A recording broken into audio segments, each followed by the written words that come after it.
போன முறை நமக்கு ஏற்பட்ட இங்கே தகராறுல சுதந்திரத்துக்கு விழா ஏதோ ஒரு விழா குடியரசு நான் போகிறது இல்லைன்னு முடிவு பண்ணிட்டாங்க. ஊரில் இருக்கிறவனெல்லாம் கூட்டி சும்மா போல.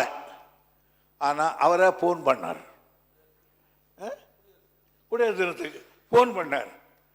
அண்ணன் இந்த மாதிரி ஃபோன் பண்ணியிருக்காரு, போகிறதா வேண்டாம் வேண்டாம். இதுக்கு ஒரு முடிஞ்சு போச்சு ஒரு சமாச்சாரம். அடுத்த சமாச்சாரத்துக்கு அந்த ஆளே கூப்பிடுறாரு, போயிட்டு வந்துடுமே அப்படின்னு நாங்கள் போனோம். ஒரு படம் போடுறாங்க, இந்திய சுதந்திரத்துக்காக பாடுபட்டவர்கள் அப்படின்னு ஒரு படம் போடுறாங்க. மற்றவர்கள் பற்றி யாரையாரையெல்லாம் மற்றம் போடுறாங்க, நான் இல்லைன்னு சொல்ல. ஆனால் திருப்பி திருப்பி சபாக்கர் வர்றார், எல்லாம் போடுறோம். அந்த படம் முழுவதுமே போட்டு முடிச்சுட்டு எண்டு போட்டாங்க.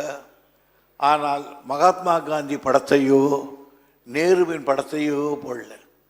சுதந்திரத்துக்கு பாடுபட்ட தியாகிகள் என்று ஒரு படத்தை போடுறாரு. அதுல காந்தி இல்லாம சுதந்திரமா உங்களுக்கு கோட்சே தானே.